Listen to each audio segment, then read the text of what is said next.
Welcome to Stoked with Megan McPhail, the podcast that helps you get super effing jazzed about your work, life, and bank account. I'm your host, Megan McPhail, a former burnt-out emergency veterinarian that quit my hard-earned career to become a seven-figure business coach, entrepreneur, and elopement photographer. Now I'm living a life I absolutely love, full of travel, adventure, and financial abundance, and I am hell-bent on inspiring others to do the same. Are you ready to say goodbye to the 9-to-5 grind and start going after some big, bold dreams? Then let's dive into this week's episode. Hey, it's your host, Megan McPhail. And your co-host, Todd Reedy. And today's episode is all about jealousy, envy, and the comparison game. And if you haven't noticed yet, a theme of this podcast, it's really kind of taking negatives and turning them into positives, which is what this episode is going to be all about. But first, I just want to say, how cool is it that we are 30 episodes in, that we've done 30 weeks and 30 episodes? That's like 7 months, I think. Yeah. Of podcast episodes. That's crazy.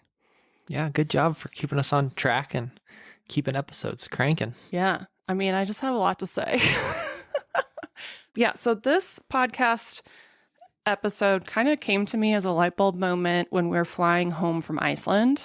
And I don't know what prompted it, but it totally makes sense now that I'm going to talk about it. So I want to talk about jealousy and envy. And actually, I did a little bit of research on it, and I kind of thought of them as the same thing, but they're actually really different. So I just want to touch on that quick, because jealousy is really when a person perceives a threat to something that they possess, whether it's an achievement or just like a possession, a relationship, a business. So there's feelings of fear, insecurity, and possessiveness when it comes to jealousy.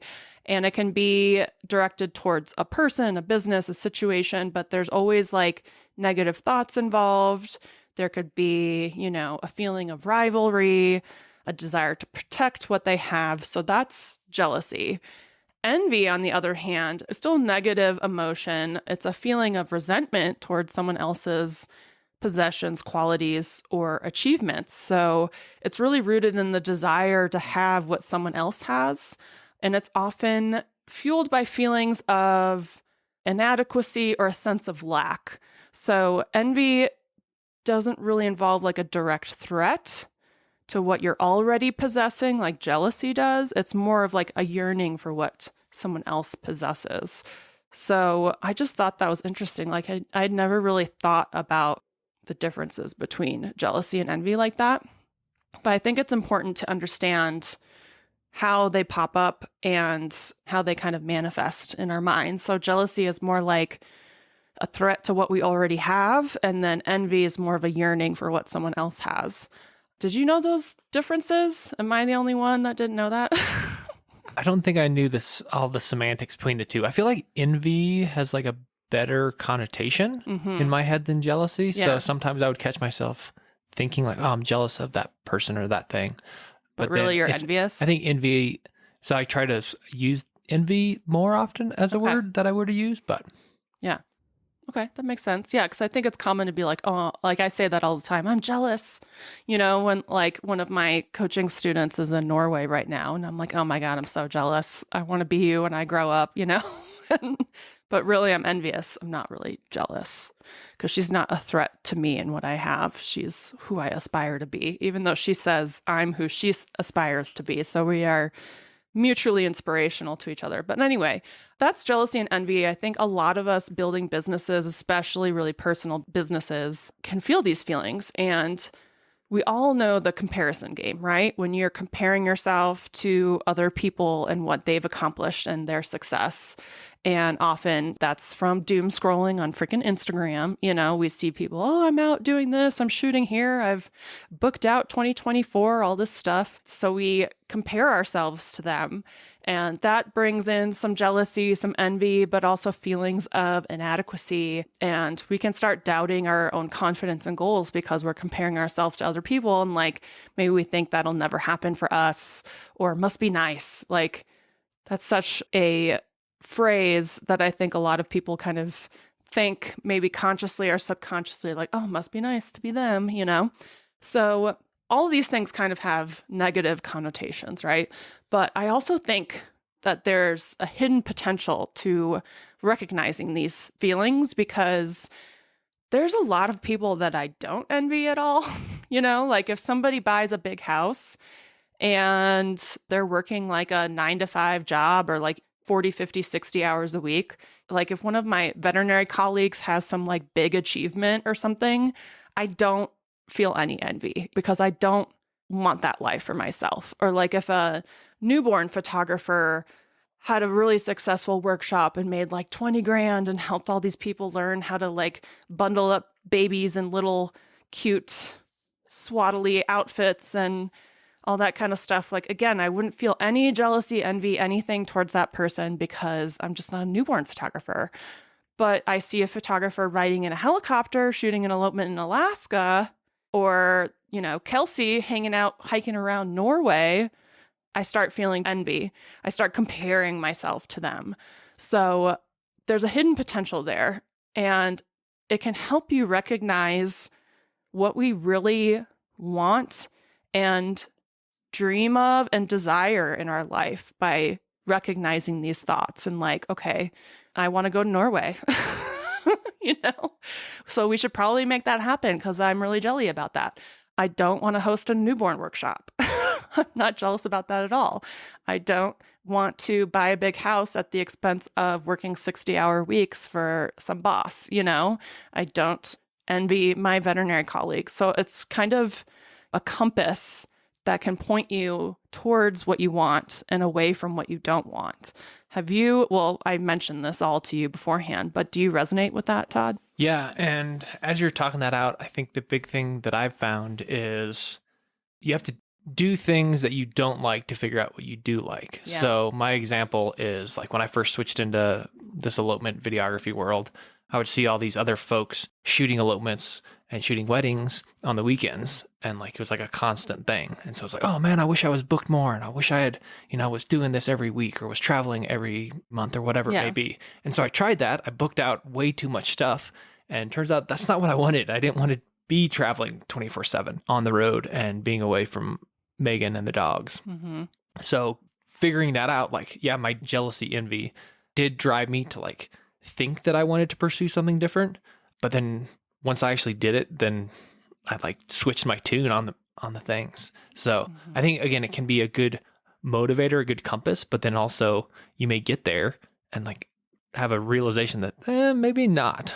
So that jealousy or envy was like misfounded. Yeah. And I think a lot of people go through that where they see people really booked up or people talking about triple header wedding weekends or whatever other things look like success to you. And so you yearn for that. And then when you get it, it's no good. It's actually like a lot of burnout, a lot of work, and it wasn't as great as you thought. So yeah, so I want everybody to kind of flip the script and within reason, if you have envy towards somebody and you recognize that in yourself, also remember like what your own personal definition of success is, because I don't want you doing a bunch of stuff to emulate someone else's life when it doesn't align with what you want for your life. And if you go back to one of our episodes about success, it's all about lifestyle design, financial stability, and basically like working with who you want, when you want, where you want, that kind of stuff, like having a lot of control over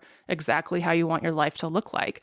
So reframing envy can push us to grow, learn, take action, really go after what we want because we're recognizing that someone else has what we want and that it's also possible to get those things. Because if somebody has something, it's not taking away from you to get that thing as well. It's not like if somebody creates a really successful elopement photography business, that there's less business for you, or if somebody buys a really nice house, that there's less houses for me.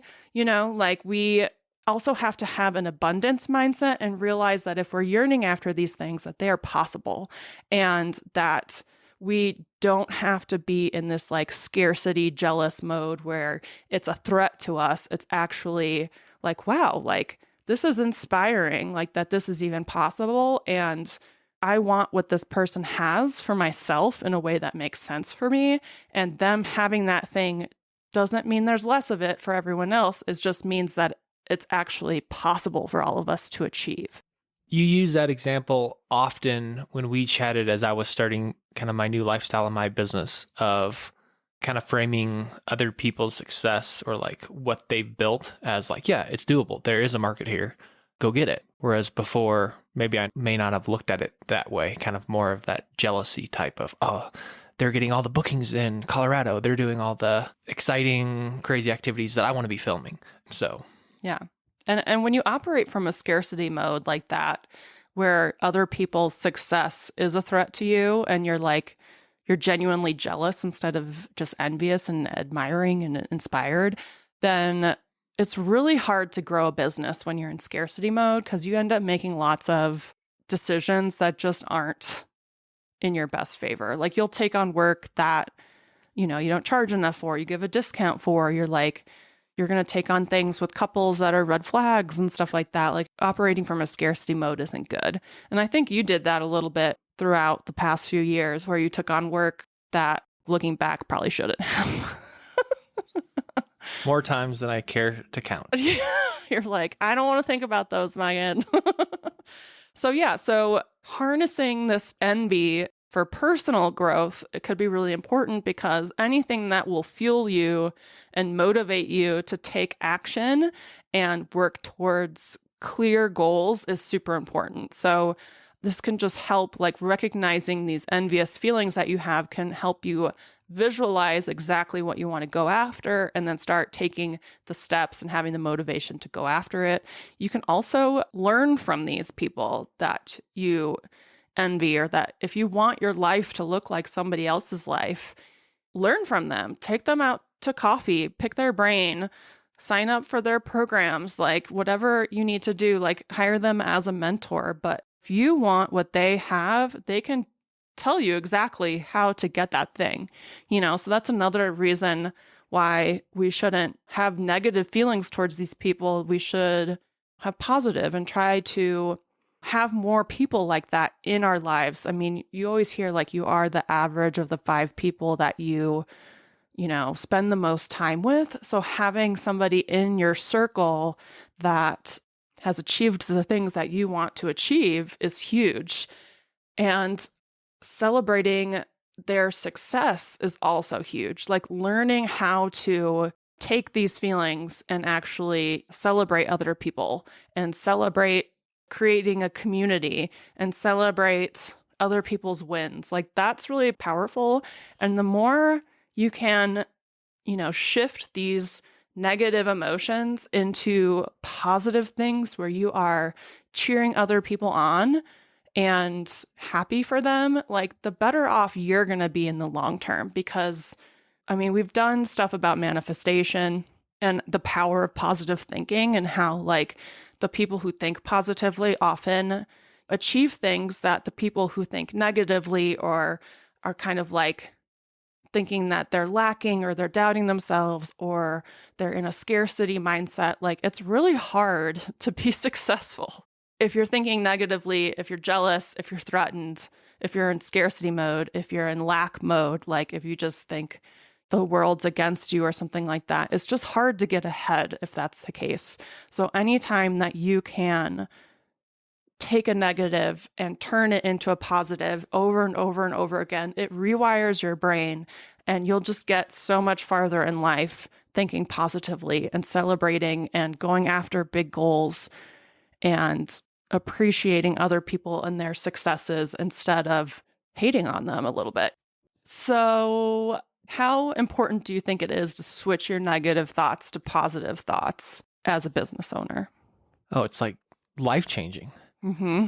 Related to your business or just like if you're not a business owner, how important is that? It's huge.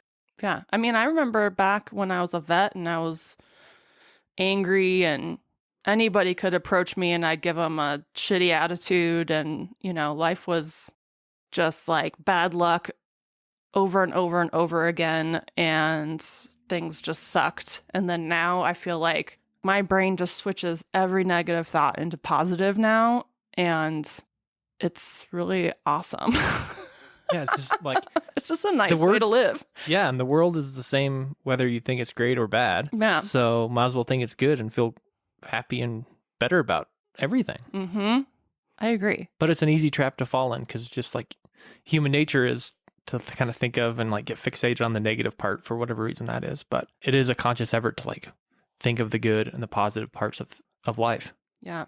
Yeah. And I think, a lot of us end up doom scrolling on Instagram, right? And we get FOMO, we see everybody else doing all these things, and we can feel discouraged, we can feel frustrated, we can get down on ourselves, but ultimately that doesn't serve us in any way. Like, that's not going to build your business, these feelings, right? So ultimately, I want everybody to practice taking those negative thoughts, flipping the script and turning them into positive, and being able to celebrate others, being able to recognize what these feelings are, whether it's jealousy or envy or just the comparison game and the self-doubt and all that kind of stuff. Like, recognize it, and then also using that to fuel your fire and inspire you to take action, because the negative emotions will keep you stuck and it won't allow you to move forward in your business, because you can't take action in a bad mood, essentially. Like, you can't take action if you think the world's against you and life sucks and business sucks and everyone else has all this stuff and it's never going to work for you. Like, you're not going to put in the work. And really, that's what all this reframing is about, is so that you are motivated to take action and do the actions. And then through those actions, you will see your success. And that's really the main point of all of this. And I'm also kind of using my envy just as like, okay, I just keep getting back to Kelsey because her stories about Norway are so cool. So I'm like, I'm going to put freaking Norway on the map for next year. We're going. What do you think? Love it.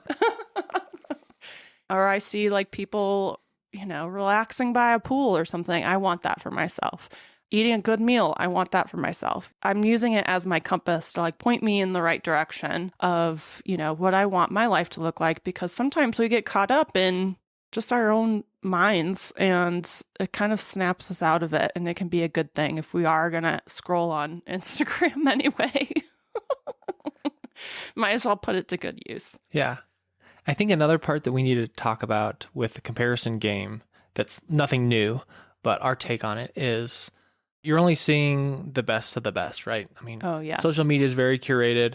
We're all at fault putting the best pictures and the best activities. Like, we're not showing ourselves doing the minutia of life, like doing the dishes or like arguing with your spouse. Like, all of that stuff occurs more often we think than other people. But because we see so much positivity and we become jealous and or envious of others, it's like very easy to forget people have struggles too. Yeah. As a coach, I know that firsthand, because people will come to me all the time and from the outside, their business looks pretty good and looks like they're loving life, but then they confide in me all kinds of struggles. So we're all going through all kinds of things. And I should also mention a little bit about like toxic positivity and this idea that like we're never allowed to feel negative emotions. I know I'm constantly trying to switch to positivity, and I'm always trying to help my students switch to positivity, but you can't just not acknowledge some of these negative feelings completely. Like, acknowledge them, let them out, vent, feel them. You don't want to wallow in them is really what it comes down to. Don't like wallow in your jealousy, because you're never going to get anywhere if you're doing that. But if you're feeling jealousy, like, verbalize it, get it out there, feel the feelings, but then flip the script. It's not that you can't ever feel anything negative. Like, I definitely have days where I want to burn my business to the ground and hide in a corner and like never do any of this again. And it passes, or I have struggles and I vent every little crazy thought I have to Todd, even if it seems ridiculous, because those things need to be let out, or else it kind of like turns into a pressure cooker. And I think we've used kind of the exercise of like, yeah, all right, Megan, you can have your little pity party, struggle, cry, bitch and moan today, but tomorrow you got to get over it and like find a solution. And we've done that kind of both ways, because yeah, sometimes you do want to just sit in your own little pity party and struggle, but yeah, just doing it for too long is not productive. So totally. Yeah, I think kind of setting that time frame is kind of good, because then you have the time and space to work through it and wallow, but then you could do that forever. So having a time frame to be like, all right, tomorrow I'm picking myself up, pulling up the bootstraps, and moving on. Yeah. And it's also nice, we're kind of on tangents now, but it's nice when I'm in that venting mode and I'm like, I'm just going to say whatever's on my mind. And you just listen and you're not like, get over it or whatever. Like, don't be so ridiculous, or you're a crybaby, or like whatever a partner could say to somebody, just like shut up and move on. You actually like listen and validate my feelings and stuff. And I'm sure if I kept going with it, you'd probably even be like, Megan, okay, now you have to get over it. But that first 24 hours, you let me say all the ridiculous stuff and you listen. And it's just really nice to have that out of somebody. And I think I'm that person for a lot of my students, because a lot of people don't know what we go through as entrepreneurs and stuff. And they don't really have that person to vent to about some of this ridiculous shit we think. So it's just nice. It's nice to have that person. Well, thanks so much for listening to this episode, and hopefully it kind of helps you reframe some of those feelings of envy and jealousy and comparing yourself to others, and we will see you next week. Thanks so much for joining us on this episode of Stoked with Megan McPhail. If you enjoyed the show and you'd like to help support the podcast, please subscribe, leave a review, and tell a friend. If you're looking for more inspiring content, check us out on Instagram at Stoked with Megan McPhail. And to learn more about my business coaching and how I can personally help you quit your 9-to-5, visit my website at meganmcphail.com. I hope this leaves you feeling stoked. See you next week.